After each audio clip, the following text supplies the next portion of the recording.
Kelly Spencer, how are you today?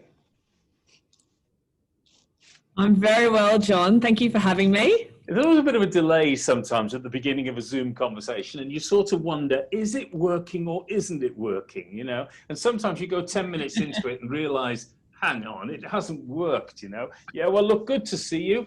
And we're both in Queensland, so that's got to be better, where there's no daylight saving, so it totally confuses all of us. But, I was looking at your bio. What a stellar career. In 10 years, since 2010, when you're senior financial advisor, I mean, that's a grand enough title for me in the first place. Then you became national business leader with the description boss behind it, but only one S. So I'm not sure if that was really boss, but never mind.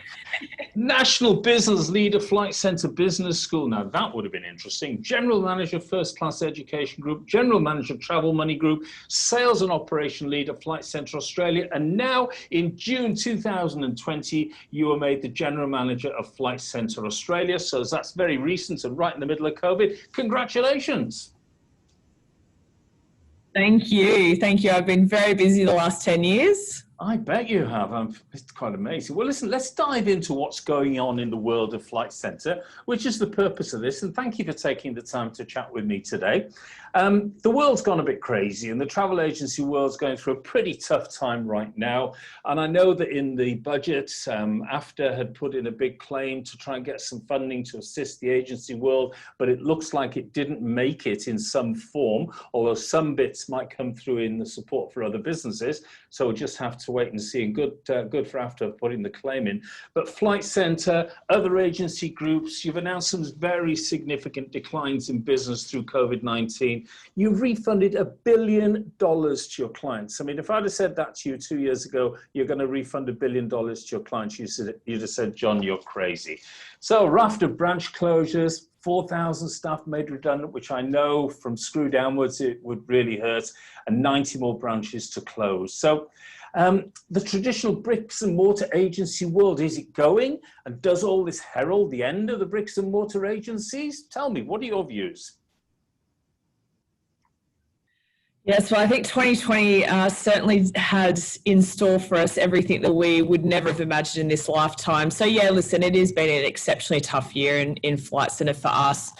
We've been making decisions that we wouldn't have thought in our wildest nightmares that we would ever need to be making, and a lot of decisions that have had to unfortunately impact a lot of our amazing people that we had in our business prior to COVID. So it has definitely been a challenging year. It's been a challenging year for our customers as well. It's been a challenging year for our businesses and obviously our people. But does it spell the end for bricks and mortar? Absolutely not. Like we're finding at the moment, we obviously had our fair share of not so great press through the initial refund process. And I think, our business is designed to book and plan and pay for holidays, not refund them and cancel them in large quantities. So we certainly definitely had a lot of work to do in that space. But we are finding now that even the most simple of travel plans in a previous world is actually a lot more complex. And I think whenever you talk about complexity or a little bit of uncertainty, I think that's where people, they want to go towards a trusted brand and a person and value that we can provide in that space. So we are actually finding now that we're getting a lot of inquiry for some of the most simple transactions that previously would have gone to online competitors, because unfortunately we are living in a bit of an uncertain world, and people want to know that their future travel plans can be thought through and talked through and safe if anything goes wrong. Yeah, it's a complex world, isn't it? And I think that if we look at the refunds and so on that you've done, I know that some people who booked with just basic online companies found it very, very difficult, A, to find somebody to talk to, and B, to find somebody to actually give them the refund. And it's been very challenging. But you just had a survey recently of your agent's survey, and the word family came out alongside resilience, trust, one-stop shop, reputable, accessible, dedicated, experienced, reliable, and community. How do you inculcate those into the Flight Centre family? Yeah, absolutely. So we did do a recent survey of our consultants just to understand what they felt that the Flight Centre brand stood for. Now, obviously, speaking to customers day in, day out, they have a pretty good view of what customers think of our brand. As you've mentioned, safety and the support if something goes wrong was something that really has come and resonated through with our customers over the last 6 months since sort of all this started to go a bit pear-shaped for our travel plans and travel industry. So we certainly feel that is a key part of what our Flight Centre brand and our amazing people that make up Flight Centre brand stand for. And then a big part of that survey as well was our consultants fundamentally believe that people book with Flight Centre because we care. And I think the fact that, we have our beautiful people, talking to customers, meeting with customers, etc., and showing care for their holiday and really making it an experience and making sure that it's an experience that they'll remember for years to come, as opposed to a transaction, is something that, really underpins our Flight Centre brand and our famous Flight Centre brand. Sure. A lot of the bigger operators, some of the airlines have been squeezing the old commission side of things, okay, making it even harder for travel agencies to make money. So how does Flight Centre sort of see itself making a living in the future? If commissions are being squeezed, where will they start to make money? For example, fee for service, is that something on the agenda? Yeah, absolutely. I think a big learning for us out of this is that we need to value the service that we provide, and certainly fee for service is not off the radar of things that we're considering and looking to test and research with our customers. But I think to your point is, some of the more simple point-to-point transactions we can absolutely service online. And we've got our flightcentre.com website to be able to help customers that want that experience. And for our customers that are wanting something a little bit more complex or want a customer or want a consultant to actually help them with that, we feel that the real point of difference with having someone organise your holiday is actually capturing every element of that person's trip and that holiday. So even though margin on an individual product level is certainly not going upwards from a supply perspective, we know that if we actually really truly capture the whole holiday experience for our customers, then at the end of the day they're spending more money with Flight Centre, and that's a good outcome for them, because I know that their holiday is with one person and is sort of easy to navigate around any changes because they've got a one-stop shop. But obviously, from a Flight Centre brand perspective, it means that we can certainly capture more of our customers' share of wallet as well. Sure, yeah. And I mean, I think in the past, because I know Flight Centre's emerged into a much different organisation than it used to be, there was a sort of an accusation, something that, the agents were really only order takers. They weren't interested in things that were, that were sort of fairly speedy, book a flight, book a hotel or whatever. And also if you got a brochure, if you didn't sort of start moving towards booking, within 5 minutes you were out the door, go and read the brochure and come back tomorrow. How have you sort of dealt with that sort of probably incorrect perception? Yeah, absolutely. I think it's a matter of putting the customer at the forefront, and that's just something that we've really gone on a journey with in Flight Centre brand over the last couple of years. Is how do we make sure that we service what our customers want, and make it easy and convenient for them to do that? So if they are wanting something quick and simple, as I said, we do have our website there. We've got our app that they can purchase sort of fairly simple products through as well. But it is about any time that a customer chooses to come into one of our stores or speaks to one of our consultants, it is our responsibility, and we've gone on a big journey to make sure that we actually meet our customers where they want to be met.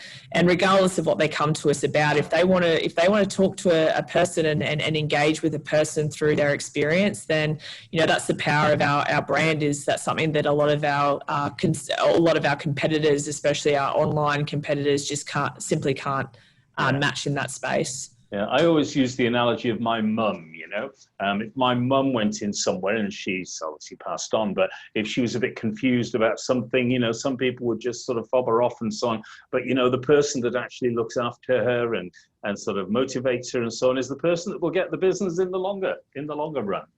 So impact on travel agencies. Yeah, I mean, impact on travel agencies, cancellation, refund. We've talked about all that.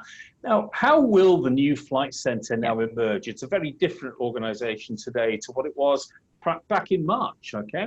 And I was in Europe in March, and I managed to get one of the last sort of scheduled flights with Emirates back to Australia. So how will the new flight centre emerge post-COVID-19?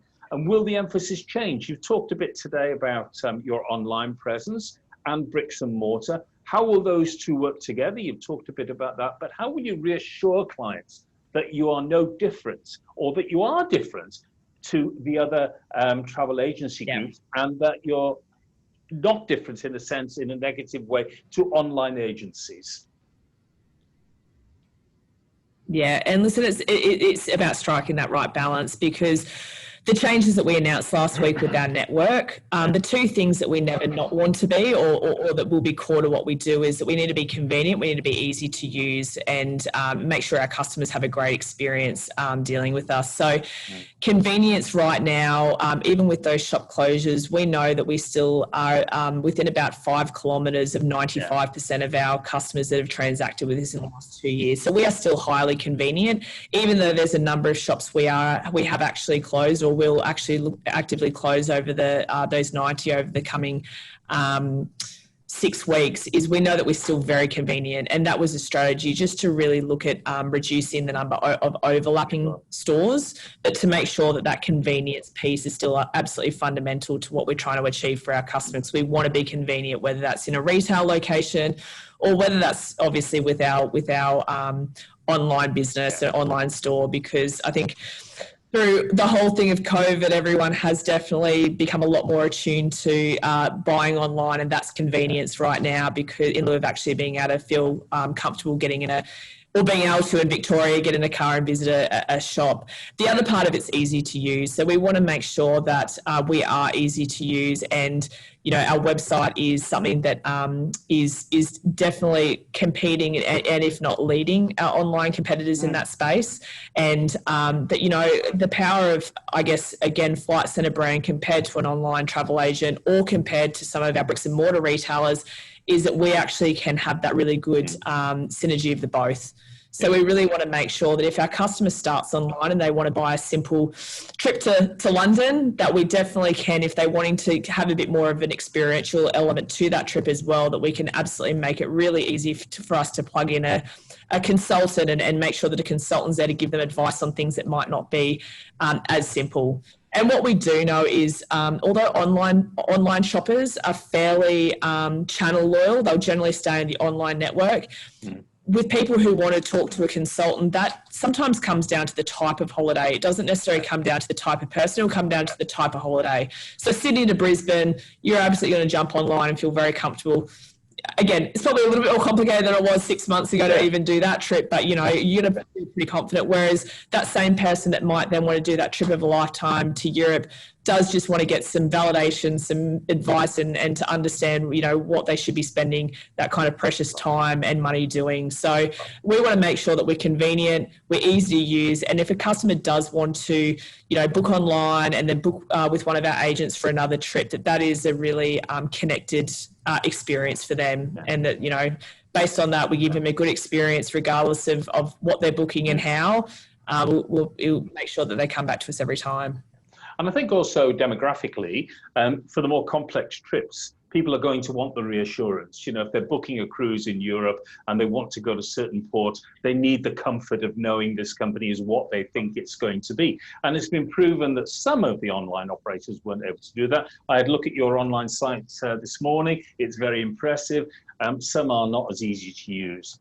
Tell me something, just going to the border closures and international travel bans, I mean, it has had a devastating effect. Who would have thought, if we were doing this interview in January, that a pandemic like COVID could cause the devastation to one industry globally that it has? So do you at Flight Centre, do you accept or even agree that the international border closures are necessary and all the consequences, or could other actions have been taken to not devastate the industry so much? What might they have been even?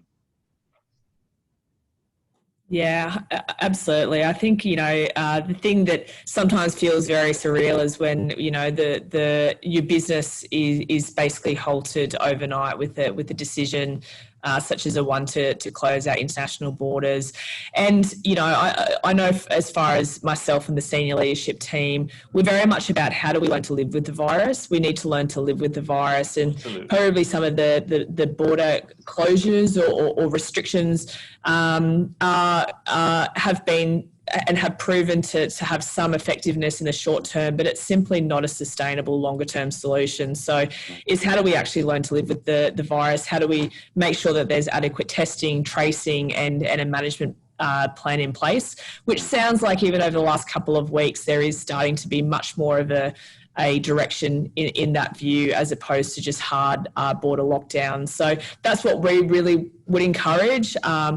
Obviously for the travel industry, for the tourism industry in Australia, to make sure that significant business that we have in Australia doesn't get damaged even more than what it has. So I think it's extremely important for our general economy as well to make sure that our country can adjust to the new normal and make sure that these restrictions are long lasting.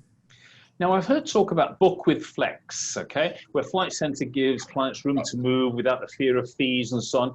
What does this really mean? I didn't quite grasp it, but I'm sure you'll tell me exactly what it means.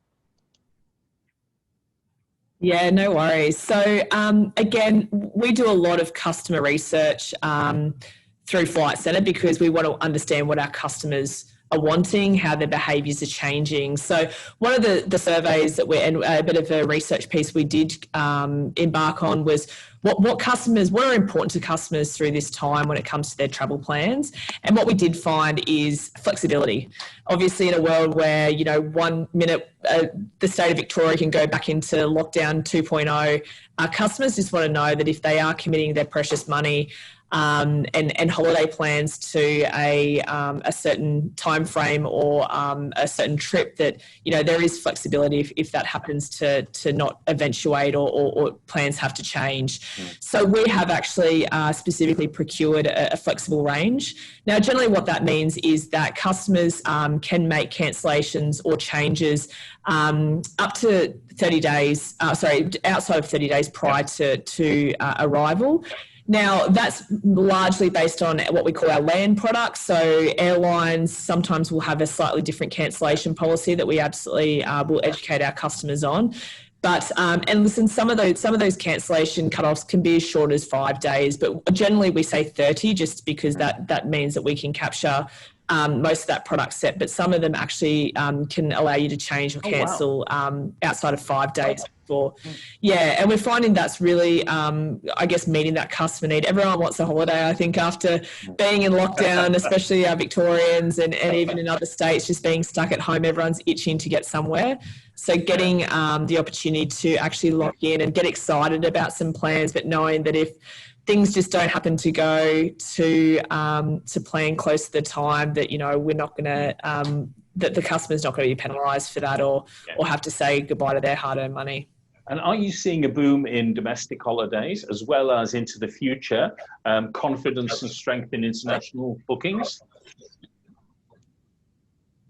Yeah, absolutely. So we definitely find every single time there's some positive news about our border restrictions, we see a spike in inquiry, a spike in booking. As I said, we've got a lot of people that are just itching to kind of get out and explore. So luckily for our country, we have a lot of beautiful places to explore. Because Australians were so generally likely to go overseas to do their exploring, I guess another reason why we're finding a lot of customers are coming to Flight Centre for the first time is they just don't know what to do in Australia and what they should see. Seeing the Sydney Opera House once is great, but it's probably not something you want to be doing time and time again. So some of our customers are after really more bespoke type of arrangements and destinations, because this is their Europe trip. They still want to go away for 10 days, 14 days, and they still want to spend, a decent sum of money on a well-earned holiday. So it's just, where can they go to give them that similar experience domestically? So we're definitely finding that's been a big inquiry point for a lot of customers. Cool. Now, I was doing some research on the cruising industry this morning, and the CLIA has announced in the US that all cruises will be mandatory testing. Things are looking much more optimistic on that side of things, Yeah. and hopefully it'll be a lot more optimistic here. Just getting to the nitty gritty of money, I suppose, for a second. Flight Centre's loss was around 662 million for the 12 months to June 30th. That's a big loss. Revenue slowed down, okay, which was massive. You raised 700 million in capital, took on 200 million in fresh debt. These numbers, if I'm Mr. Average sitting in my house somewhere, you know, and looking at these, they go, oh my goodness me, how can a business survive this? So is Flight Centre secure? And is it a company that will emerge from COVID-19, you know, allowing for the domestic bubble bookings and so on? So can people be happy and secure booking with Flight Centre? Yeah, absolutely. So probably what worked to our biggest advantage is we had a really solid cash management plan before COVID. So we our liquidity and our balance sheet was strong prior to. We took some fairly drastic actions, and you mentioned a few before in relation to, you know, we had to stand down a significant number of our workforce. We actually hibernated a number of our stores coming into this, and those rapid and quite decisive actions meant that we were actually able to reduce our cost base in a very short period of time. So along with the actions you just mentioned around some capital raising and getting some access to debt facility has meant we remain having a very strong financial balance sheet. Our liquidity is strong. We have built into scenarios where there potentially will be a prolonged period of very subdued travel. Obviously, you know, international, we're forecasting won't get back to pre-COVID levels until kind of 2023, 24. Yeah. So we've built all these scenarios in, and we're very confident that, you know, we are extremely well placed, and we will see not only survive this period, but be in a position where we can actually invest in some of the core elements of our business to make sure that when travel is thriving again, that we are meeting customer needs, we're meeting customer expectations, and making sure that our business is actually investing through this time as well. Well, Kelly Spencer, thank you for your time this afternoon. Greatly appreciated. Great to hear that Flight Centre is doing so well in such difficult times, and optimistic and confident about the future. Kelly, thank you. Thank you so much, John. Thanks for having me. You're very welcome.